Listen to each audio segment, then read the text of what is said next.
L'Église catholique fait mémoire de la solennité de l'Assomption de la Vierge Marie. On peut dire de Jésus et de Marie, tel fils, telle mère. Le premier fruit de la résurrection du Fils, c'est l'Assomption de sa mère. Le 1er novembre 1950, proclamant ce dogme de foi, Pie XII déclarait « Nous définissons comme une vérité divinement révélée que l'Immaculée Mère de Dieu, Marie toujours vierge, ayant achevé le cours de sa vie terrestre, fut élevée en corps et en âme au ciel. » Il n'était pas possible que le corps virginal de celle qui a donné naissance à l'auteur de la vie soit atteint par la décomposition du tombeau. Qui était la Vierge Marie? Pour autant, l'Assomption de Marie ne signifie pas l'absence de mort. Comme Jésus son Fils, Marie a connu la mort, a été mise au tombeau et la puissance du ressuscité l'enleva pour la glorifier au ciel dans l'intégralité de sa personne. En Orient, on parle de la dormition de Marie, c'est aussi pour rappeler sa mort, elle s'est endormie dans le Seigneur. Ainsi dormition et Assomption sont exprimés admirablement dans les icônes d'Orient. On y contemple, au premier plan horizontal, Marie dans le sommeil de la mort et, au plan vertical, Jésus son Fils la portant au ciel comme un petit enfant dans ses bras saints. Jean de Damas célébrait ainsi la dormition de Marie, l'Immaculée n'a pas été laissée à la terre. Fille d'Adam, elle doit subir la sentence commune de la mort. Son Fils lui-même, qui est la vie, ne l'a pas refusée. La mère du Dieu vivant mérite bien de lui être associée, comment la mort l'aurait-elle gardée? Comment la corruption aurait-elle envahi ce corps où la vie de toute vie a été accueillie? Pour nous, pèlerins d'ici-bas, Dieu a donné Marie comme la parfaite icône de monde à venir, l'aurore du salut qui guide notre route. Marie, mère de notre Sauveur, priez et intercédez pour nous. Évangile.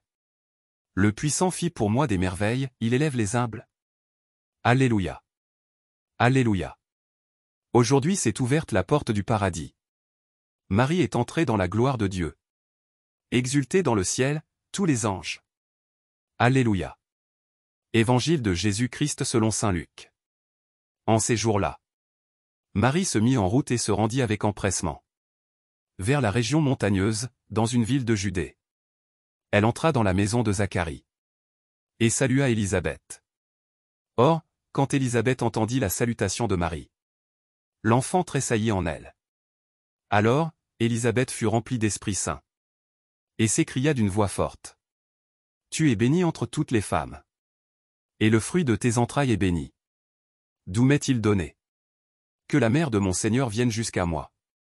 Car, lorsque tes paroles de salutation sont parvenues à mes oreilles, l'enfant a tressailli d'allégresse en moi. Heureuse celle qui a cru à l'accomplissement des paroles qui lui furent dites de la part du Seigneur. Marie dit alors. Mon âme exalte le Seigneur. Exulte mon esprit en Dieu, mon Sauveur. Il s'est penché sur son humble servante.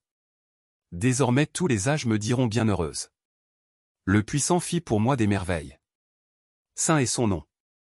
Sa miséricorde s'étend d'âge en âge sur ceux qui le craignent.